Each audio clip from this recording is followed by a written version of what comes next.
This is Ira, and welcome to Ocean Liners on Print, where we travel back in time via my collection of ocean liner memorabilia. Today we will visit the Yarmouth Castle. Some ships were influential on the evolution of cruise ship design. The Yarmouth Castle was extremely influential, and not intentionally, but for all the wrong reasons. Early in the morning of November 13th, 1965, a fire was started in a storage room aboard the Yarmouth Castle that lacked a sprinkler. The fire rapidly engulfed the ship. The fire destroyed the circuitry of the fire alarm system, making the alarm inoperable. The fire spread rapidly through the superstructure as an abundance of wood was used in its construction. 92 people perished. This tragedy resulted in more stringent safety and inspection standards by the U.S. Coast Guard for foreign flagged ships using U.S. ports. It also led to stricter international SOLAS regulations. SOLAS stands for Safety of Life at Sea.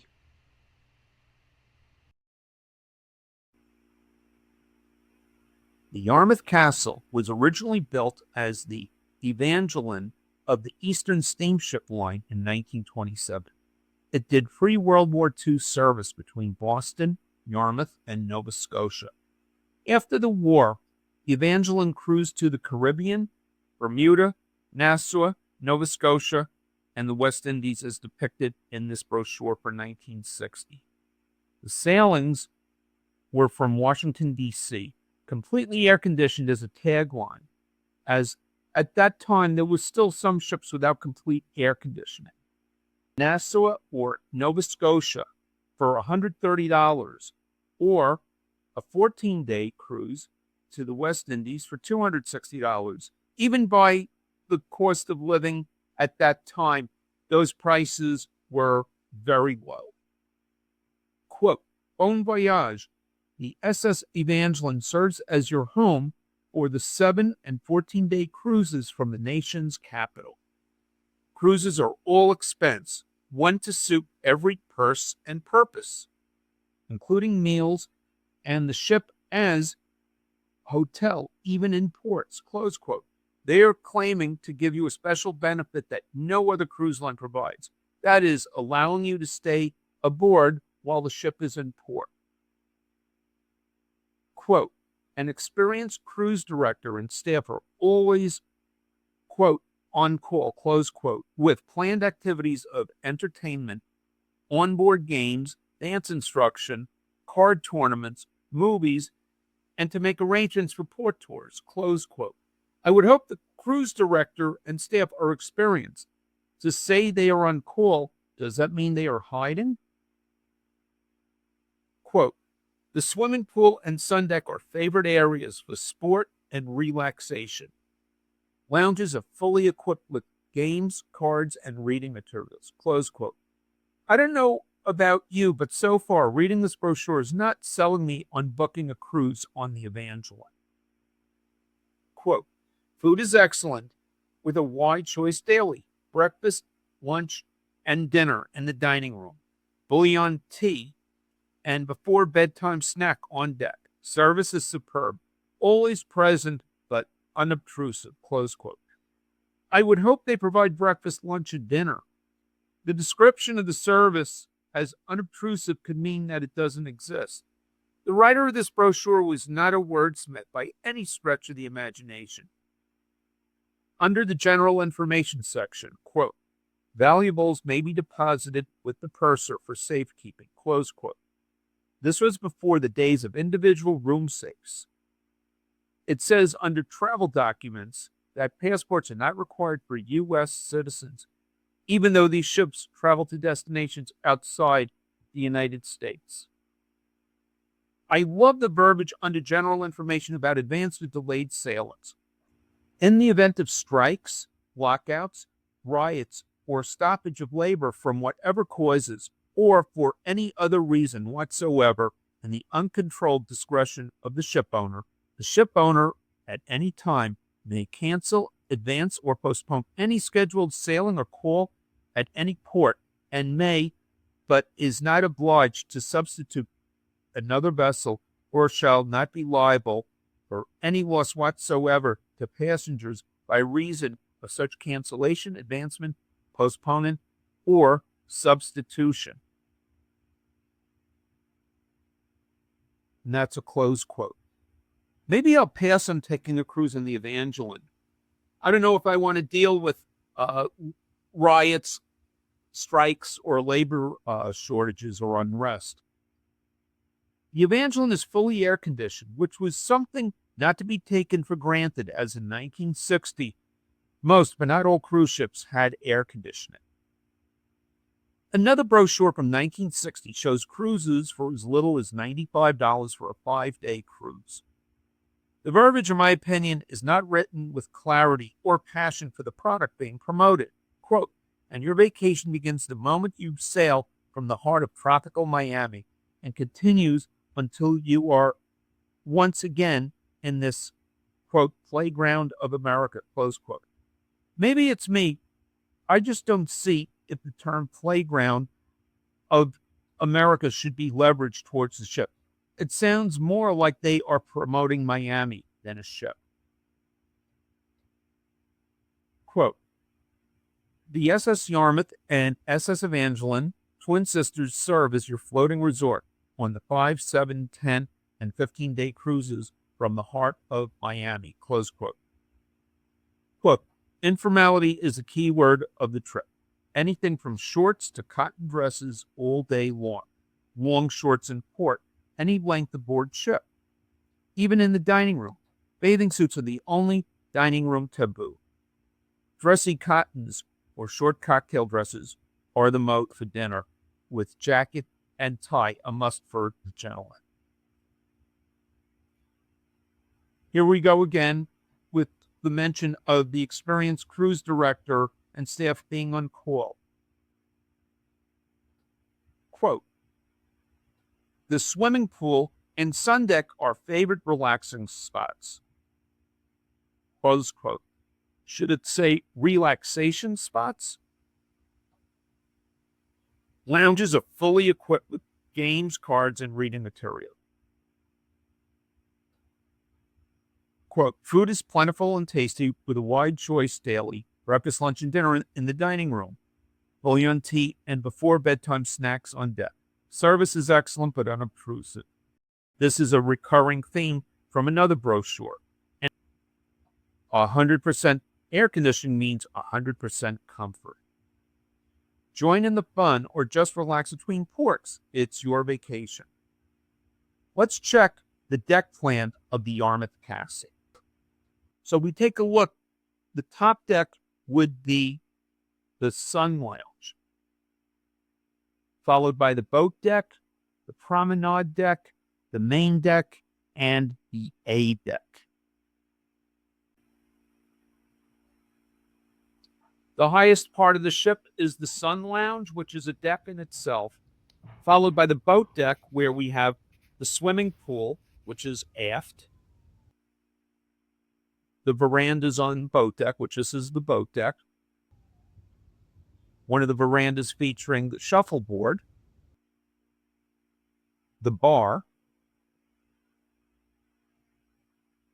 Right there is the bar on the floor plan, on the deck plan. The lounge, cabins, and a couple of lifeboats and deck officers' quarters. Next deck is the promenade deck, where we start off with cabins. As you see, everything is sheltered by promenade. We have the lobby, more cabins, and you could see public men's restrooms and ladies' restrooms. Here's a cabin.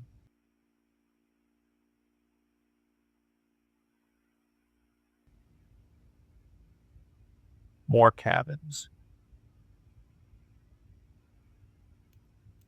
And now for the main deck, which is where the fire started. Cabins. Here's another interior picture of a cabin.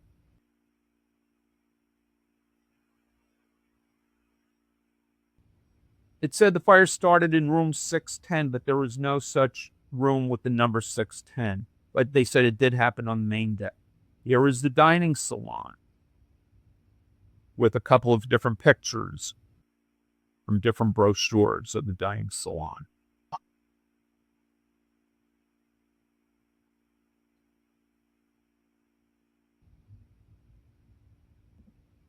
Then the A deck, which is the lowest deck in the ship, consisting just of cabins and public restrooms and showers. Going back to 1948, here is a passenger list from an August 4th sailing of the Evangeline to Nassau and Bermuda. As for shipboard activities, not a lot to do, yet fire and boat drills. How ironic. But this is when the ship was owned by Eastern Steamship Lines. In 1963, the Evangeline and the Yarmouth were sold to Tradade Steamship Company, and in 1964 were operated by Yarmouth Cruise Lines. The Evangeline's name was changed to Yarmouth Castle, and by 1964, both ships were being deployed on 3- and 4-day cruises to Nassau and Freeport from Miami, starting at $59 complete. Quote, sail away to Nassau and Freeport, the Monte Carlo of the Western world, close quote. There are other complimentary statements one could make about the Bahamas, but that one is quite not believable. Quote, enjoy all this and more aboard both fun ships. Captain's cocktail party, nightly entertainment and dancing, 3 full-course meals daily plus snacks, first-class staterooms, duty-free shopping aboard, complete air conditioning. Both dock in downtown Nassau and downtown Freeport. No waiting for small boats to take you ashore. Close quote. Back in the day, in the 1960s and 1970s, at least in Nassau, all ships were able to dock in downtown Nassau. So the statement about not waiting for small boats to take you ashore is a baseless advantage. Quote, the only regularly scheduled cruise ships from Miami to Nassau and Freeport with swimming pools. Close quote. That sounds like a weak bragging right. It would be hard for a ship based out of Miami cruising to the Bahamas to survive without having a pool. Gracious hospitality. Quote, unlimited fun, service par excellence, gourmet cuisine. All this and more awaits you aboard the SS Yarmouth and SS Yarmouth Castle.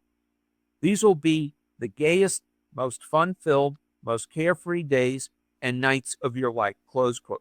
They don't tell you that the ships are highly flammable with inadequate firefighting and detection capabilities, as well as having a captain who will jump the ship during an emergency while hundreds of passengers and crew are left fighting for their lives. Passenger ships can be influential due to design or circumstance. Yarmouth Castle was influential due to circumstance.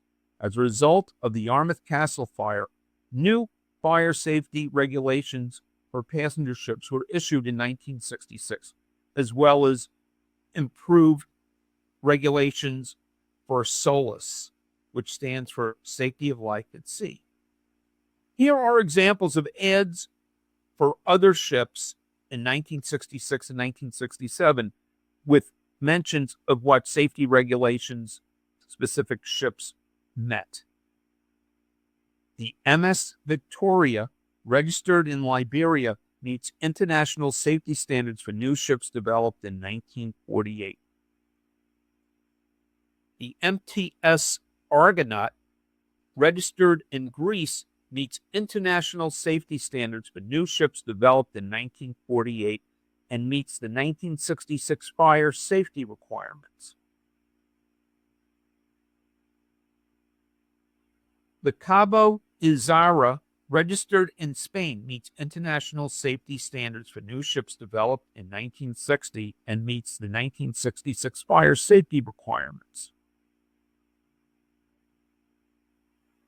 The SS France, registered in France, meets international safety standards for new ships developed in 1960 and the 1966 fire safety requirements.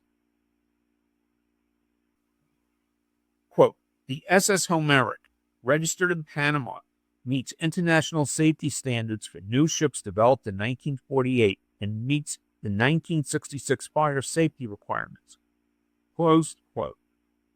The Homeric was originally the Mariposa of 1931 of the Matson line.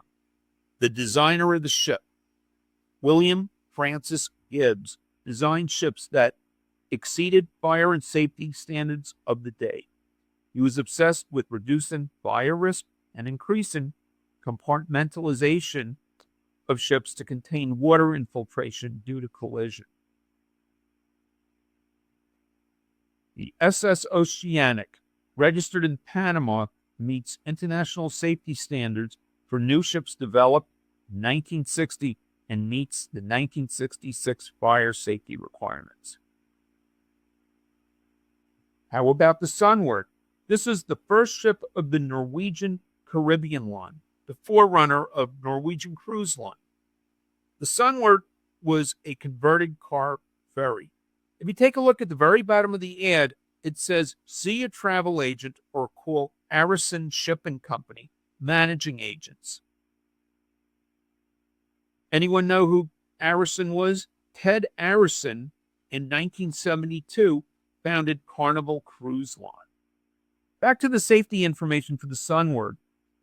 The MS Sunward, registered in Norway, meets international safety standards for new ships developed in 1960 and meets the 1966 fire safety requirements. These new safety regulations helped end the career of the venerable Queen of Bermuda of the Furnace Line, resulting in her being scrapped. These new safety regulations also contributed to the ending of the career of the original Queen Elizabeth. Yes, the Yarmouth Castle was influential, but for all the wrong reasons, specifically the loss of life.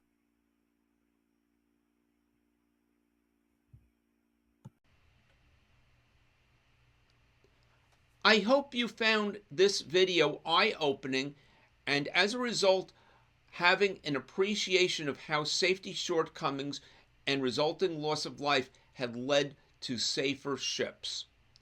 The loss of life on the Yarmouth Castle was a terrible price to pay, but if you think about it, whether it's building construction codes, safety procedures for commercial aviation, as well as safety standards for ship construction and operation, they all have been developed as a result of deadly catastrophes in the quest to prevent future ones. In addition, what did you enjoy about this presentation? Not needing a passport, your ship serving as your floating hotel, no waits for small boats to take you ashore, Freeport and Nassau, the Monte Carlo of the world, having service that is excellent but unobtrusive, strikes, lockouts, or riots. Put your comments in the comments box below. Also, hit the subscribe button to receive alerts for new, engaging ocean liner content. Thank you from Ocean Liners on Print.